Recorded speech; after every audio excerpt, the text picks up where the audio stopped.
حقیقت زکوٰۃ کتاب کے مصنف ہیں سلسلہ سروری قادری کے 31ویں شیخ کامل مرشد کامل اکمل سلطان العاشقین حضرت سخی سلطان محمد نجیب الرحمن مدظ اللہ الاقدس۔ کتاب کو شائع کیا ہے سلطان الفقر پبلیکیشنز لاہور نے مارچ 2020 میں۔ بسم اللہ الرحمن الرحیم۔ انفاق فی سبیل اللہ۔ انفاق کے لغوی معنی خرچ کرنا اور فی سبیل اللہ کے معنی ہے اللہ تعالیٰ کی راہ میں۔ اصطلاحی شریعت میں اللہ تعالیٰ کی رضا کے لیے اللہ کی راہ میں مال خرچ کرنے کو انفاق فی سبیل اللہ کہا جاتا ہے۔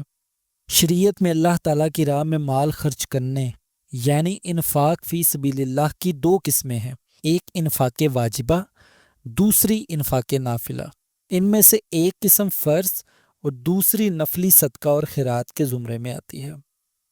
انفاق واجبہ یہ فرض ہے اور اصطلاحی شریعت میں اسے زکوٰۃ کہا جاتا ہے۔ صوفیہ اور فقراء اسے زکوٰۃ شریعت یا زکوٰۃ شرعی کہتے ہیں، عشر بھی اس میں شامل ہے۔ انفاق نافلہ، ان میں وہ تمام صدقات اور خیرات شامل ہیں جو محض اللہ تعالیٰ کی رضا اور خوشنودی کے لیے اللہ کی راہ میں خرچ کیے جاتے ہیں۔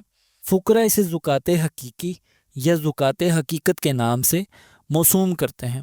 جو چیز رضائے الہی کے لیے فی سبیل اللہ دی جائے صدقہ یا خیرات کہلاتی ہے۔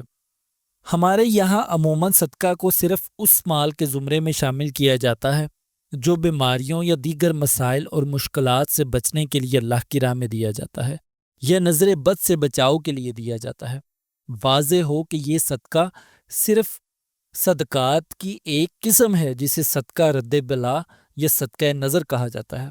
قرآن کی روح سے ہر وہ مال جو اللہ کی رضا کے لیے خرچ کیا جائے صدقات کی مد میں شامل ہے، خواہ وہ زکوٰۃ ہو، خیرات ہو، ہدیہ ہو، صدقہ رد بلا یا صدقہ نظر ہو، فطرانہ ہو، کفارہ کے طور پر دیا گیا ہو یا کسی بھی مد میں اللہ کی رضا کے لیے دیا جائے، حتیٰ کہ حق مہر بھی صدقہ کی ہی ایک قسم ہے۔ زکوٰۃ شریعت یا زکوٰۃ شرعی کیا ہے؟ زکوٰۃ کے لغوی معنی پاک ہونا، بھرنا یا نشو و نما پانا کے ہیں، لیکن اصطلاحی شریعت میں مقررہ نصاب کے مطابق معینہ وقت پر ہر سال اپنے مال میں سے اللہ کی راہ میں مال خرچ کرنا زکوٰۃ کہلاتا ہے، اور یہ ہر صاحب نصاب مسلمان پر فرض ہے۔ زکوٰۃ اسلام کا ایک اہم رکن ہے اور قرآن پاک اور احادیث میں اس کی ادائیگی کا بار بار حکم آیا ہے۔ جہاں نماز کا حکم ہے وہاں زکوٰۃ کی ادائیگی کا بھی حکم ہے۔ نماز بدنی عبادت ہے اور زکوٰۃ مالی عبادت ہے۔ سورۃ نور کی آیت نمبر 56 میں ارشاد باری تعالیٰ ہے وَأَقِیمُوا الصَّلَاةَ وَآتُوا الزَّکَاةَ وَأَطِیعُوا الرَّسُولَ لَعَلَّکُمْ تُرْحَمُونَ۔ ترجمہ، اور نماز قائم کرو اور زکوٰۃ دو اور رسول صلی اللہ علیہ وآلہ وسلم کی اطاعت کرو تاکہ تم پر رحم کیا جائے۔ سورۃ نمل کی آیت نمبر 2 اور 3 میں ارشاد باری تعالیٰ ہے ھدی وبشریٰ للمؤمنین الذین یقیمون الصلاۃ ویؤتون الزکاۃ وہم بالآخرۃ ہم یوقنون۔ ترجمہ، ہدایت اور خوشخبری ہے ان مومنوں کے لیے جو نماز قائم کرتے ہیں اور زکوٰۃ دیتے ہیں اور آخرت پر ایمان رکھتے ہیں۔ سورۃ لقمان کی آیت نمبر 4 اور 5 میں ارشاد باری تعالیٰ ہے الذین یقیمون الصلاۃ ویؤتون الزکاۃ وہم بالآخرۃ ہم یوقنون اولئک علی ھدی من ربہم واولئک ھم المفلحون۔ ترجمہ، جو لوگ نماز قائم کرتے ہیں اور زکوٰۃ دیتے ہیں اور آخرت پر ایمان رکھتے ہیں، یہی لوگ اپنے رب کی طرف سے ہدایت پر ہیں اور یہی فلاح پانے والے ہیں۔ سورۃ اعراف کی آیت نمبر 156 میں ارشاد ہے وَرَحْمَتِی وَسِعَتْ كُلَّ شَيْءٍ فَسَأَكْتُبُوهَا لِلَّذِينَ يَتَّقُونَ وَيُؤْتُونَ الزَّکَاةَ وَالَّذِينَ هُمْ بِآیاتِنَا یُؤْمِنُونَ۔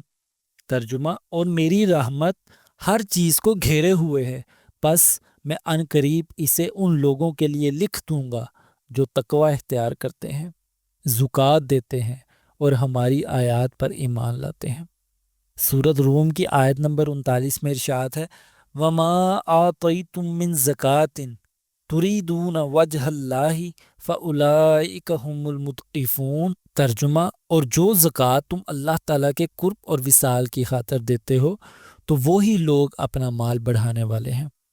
سورۃ بقرہ کی آیت نمبر 277 میں ارشاد ہے، ان الذین آمنوا وعملوا الصالحات واقاموا الصلاۃ وآتوا الزکاۃ لهم اجرهم عند ربهم ولا خوف علیہم ولا هم یحزنون۔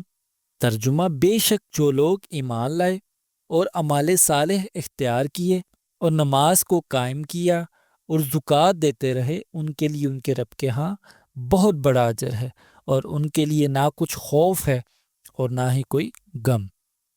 احادیث مبارکہ میں زکوٰۃ کی ادائیگی کے احکامات۔ طبرانی کی روایت ہے، حضرت ابو درداء رضی اللہ تعالیٰ عنہ کا بیان ہے کہ رسول اللہ صلی اللہ علیہ وآلہ وسلم نے فرمایا، زکوٰۃ اسلام کا پل ہے۔ طبرانی کی ہی روایت ہے، حضرت عبداللہ بن مسعود رضی اللہ تعالیٰ عنہ کا بیان ہے کہ رسول اللہ صلی اللہ علیہ وآلہ وسلم نے فرمایا، ہمارے لیے حکم ہے کہ ہم نماز پڑھیں اور زکوٰۃ دیں، زکوٰۃ نہ دینے والوں کی نماز قبول نہیں ہوتی۔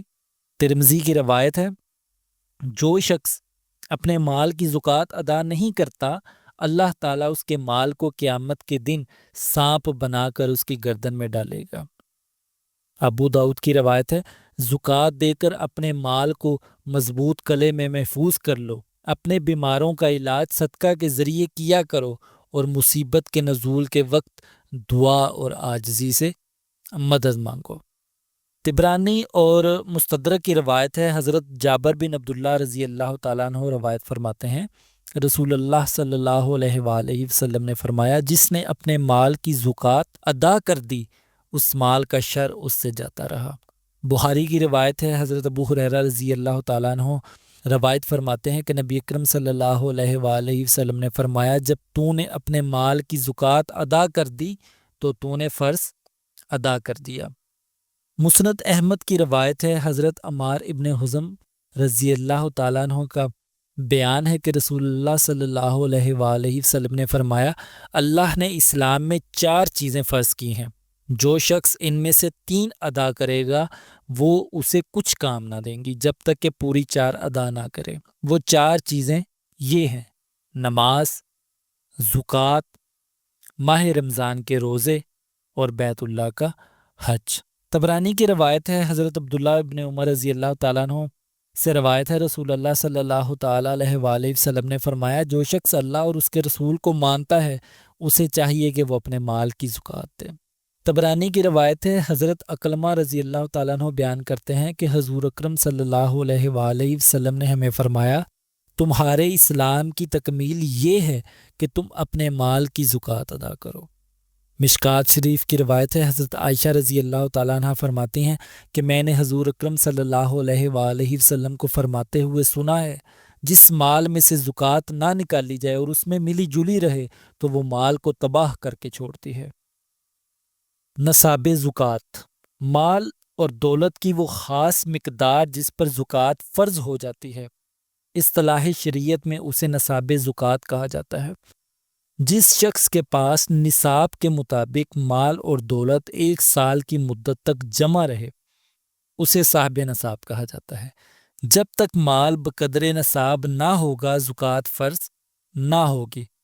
مختلف انواع کے مال کا نصاب بھی مختلف ہے، یعنی 7.5 تولے سونا 87.22 گرامز، خواہ کسی بھی شکل میں ہو یا اس کی قیمت کے برابر رقم، 52.5 تولے چاندی یعنی 611 گرام، خواہ کسی بھی شکل میں ہو یا اس کی قیمت کے برابر رقم۔ مال تجارت کا نصاب یہ ہے کہ اس کی قیمت 52 تولے چاندی کے برابر ہو۔ اونٹ کا نصاب 5 اونٹ، گائے اور بھینس کا نصاب 30 گائے اور بھینس، بھیڑ بکریوں کا نصاب 40 بھیڑیں یا بکریاں، یعنی بھیڑ بکریوں پر زکوٰۃ تب نکلے گی جب 40 بھیڑیں یا بکریاں ہوں۔ سواری کے گھوڑوں پر زکوٰۃ نہیں ہے، کرائے پر دی جانے والی چیزوں پر زکوٰۃ نہیں ہے، لیکن ان سے حاصل ہونے والی آمدنی پر زکوٰۃ ہے۔ ادائیگی زکوٰۃ کی شرح 2.5% ہے۔ زکوٰۃ نہ دینے پر وعید کیا ہے؟